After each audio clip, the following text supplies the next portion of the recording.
Bonjour à tous et bienvenue sur la chaîne RCB Racing.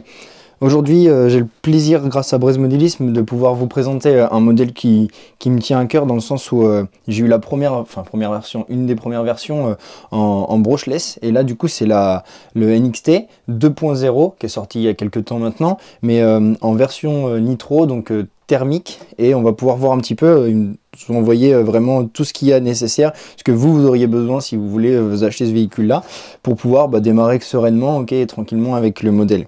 Donc on va pouvoir regarder le véhicule, voir un petit peu les caractéristiques, ce que ça donne, etc., ce qu'il y a dessus qui est intéressant. On a un kit complet de démarrage avec un socket de démarrage, on va voir ce que c'est, avec la pipette, on a un bidon d'essence, etc. aussi que j'ai pas forcément sorti. On va avoir une petite batterie qui va nous servir pour pouvoir alimenter nos cerveaux, etc. Et le chargeur pour recharger cette petite batterie, même si il pourra se charger sur un autre chargeur lambda sans souci. Du moment que vous ayez la bonne prise, il n'y a aucun problème.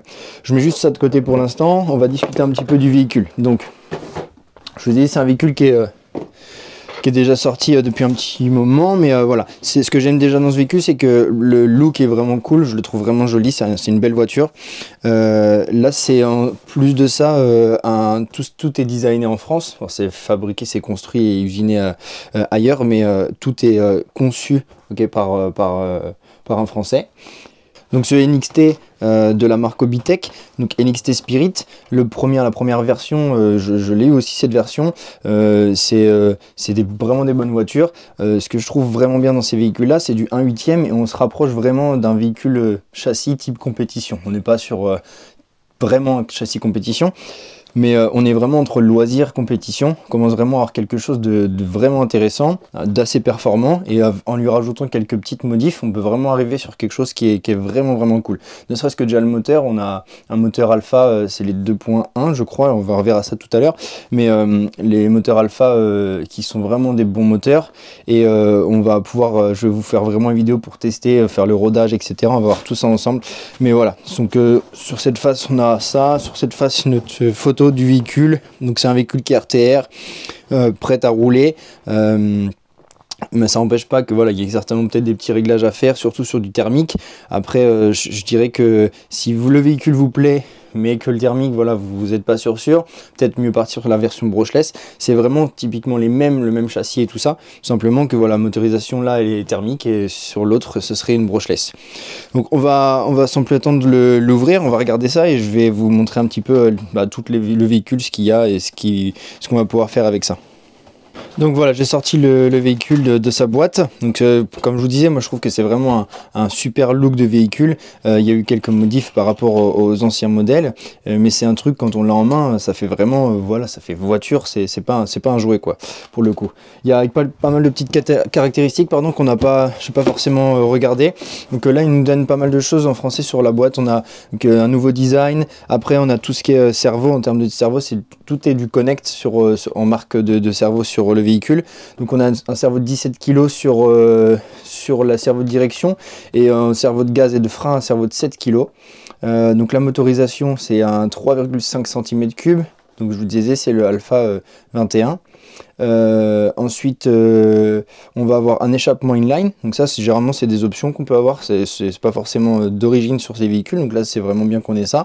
Les pneus ont été changés aussi, les pneus qu'on avait avant, c'était des pneus avec moins de, enfin pas des gros picots que ça, et ces pneus là, si je dis pas de bêtises, c'est des pneus qui sont quand même vraiment pas mal et qui sont un peu recherchés. Il y a pas mal souvent de ruptures sur ça, et c'est des pneus Maxi Cross, donc voilà, ils ont mis ça d'origine dessus. C'est des très bons pneus pour le loisir, pour compétition peut-être pas, mais en termes de loisir c'est des très bons pneus. On a vraiment des bons amortisseurs de gros volume là dessus. On va vraiment pouvoir aller chercher à affiner des petits réglages et tout ça, ça peut être vraiment intéressant. Et on va continuer un petit peu sur là-dessus. Bon voilà, la carrosserie qui est Betty Design, là je vous disais, designé en France, etc. Et après tous ces pièces métalliques, toutes ces choses renforcées qu'on peut retrouver sur pas mal de choses, notamment sur les triangles, supports de triangles, etc. Donc, sur le véhicule en lui-même, quand on va déballer la boîte, vous avez donc le véhicule qui est fourni avec sa radio, ok, donc c'est pour ça qu'il est RTR, la radio qui est voilà, une radio ni plus ni moins basique. Il y a toujours possibilité de changer, etc. Mais cette radio, elle fait bien le travail au départ. Si je dis pas de bêtises, moi, ce qui m'avait dérangé tout petit peu, c'est sur la direction où il n'y avait pas forcément beaucoup d'angles, mais ça doit pouvoir se régler aussi. Et voilà. Ensuite, vous avez toujours avec clé NXT une plaquette d'autocollant, d'accord. Donc déjà posé sur l'aileron, qui est un bon aileron d'ailleurs, très bon aileron, avec les petites fixations pour venir le poser et le placer ici. Donc ça, c'est d'origine dans votre boîte. On va avoir notre filtre à air, ok, notre filtre le filtre à air qui va être un petit peu huilé là, il faudra peut-être le sécher un petit peu, soit pas aussi huilé que ça. Ça c'est des choses après de toute façon qui vont devoir être changées au fur et à mesure hein, quand vous roulez avec les véhicules, mais voilà. La notice avec toute la vue éclatée pour toutes les pièces et aussi tout ce qui est démarrage, rodage et tout ça. Moi je vous ferai une vidéo sur ça, sur comment roder le véhicule, on fera les premiers tours de roue ensemble, mais vous avez toutes les choses pour pouvoir le faire vous-même là-dessus. Donc sur le véhicule, qu'on passe un petit peu plus là-dessus, moi c'est ce qui m'intéresse. On va regarder un petit peu donc la carrosserie. Okay, c'est la carrosserie qui certainement qui peut se casser un petit peu.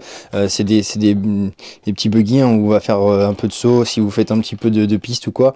Voilà, ça va prendre des chocs. Vous pouvez toujours les renforcer avec un peu de scotch et tout ça. Mais bon, ça c'est pas très cher, ça se retrouve assez facilement.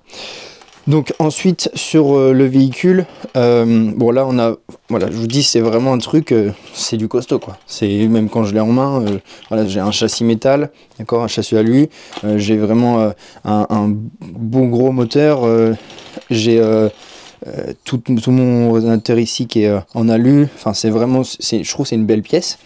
Et c'est une pièce qui a l'air vraiment robuste, quoi, solide. Même les pièces plastiques qu'il y a là-dessus, on a des triangles qui sont renforcés.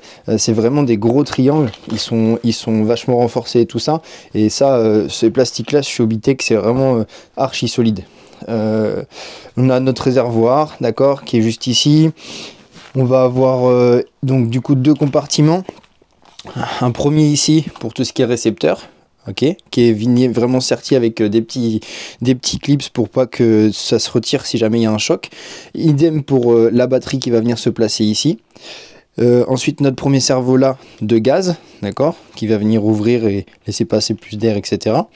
Et ensuite notre cerveau de direction. Alors ce qu'on pourrait faire, c'est par exemple changer le palonnier ici pour mettre un palonnier métallique. Ça je pense c'est une des premières choses à faire qui coûte pas cher du tout. Mais après tout le reste, franchement c'est vraiment du bon matériel. On a des suspensions voilà, qui vont faire le travail hein, sans souci. Ça va vraiment être, on a un bon retour, il y a moyen de faire pas mal de réglages sur la taille de suspension que vous avez là, sans souci quoi. Sur le matériel qu'il vous faudrait avec, donc on va regarder vite fait ce que j'ai reçu avec.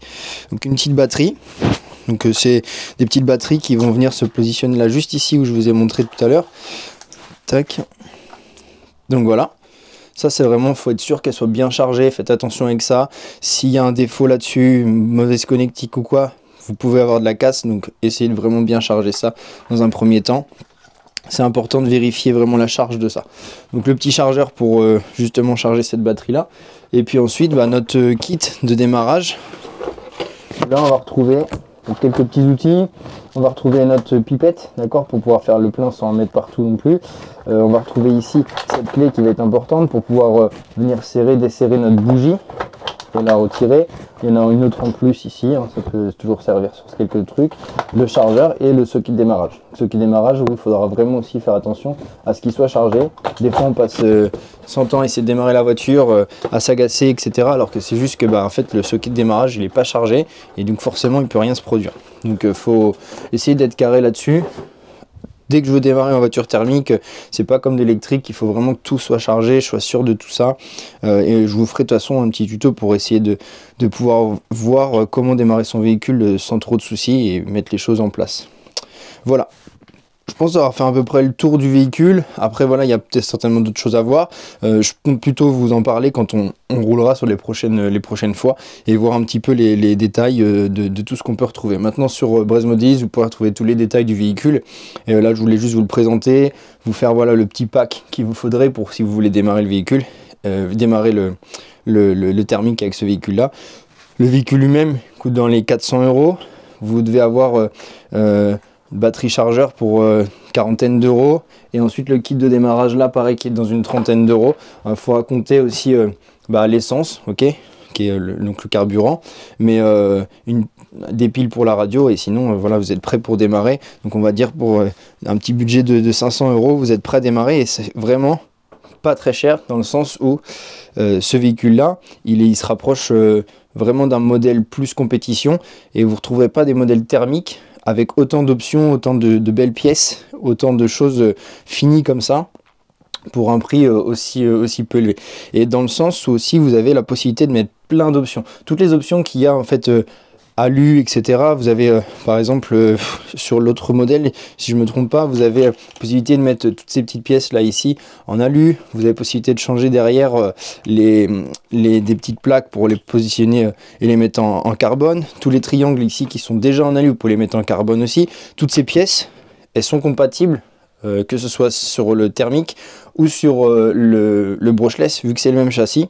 Donc vous avez vraiment plein de trucs à mettre en termes d'options, même si c'est pas forcément des choses qui vont être efficaces ou qui amélioreront la performance, mais en termes d'esthétique, vous pouvez mettre plein de choses qui peuvent être sympas, et il y a possibilité de faire évoluer le véhicule déjà pas mal.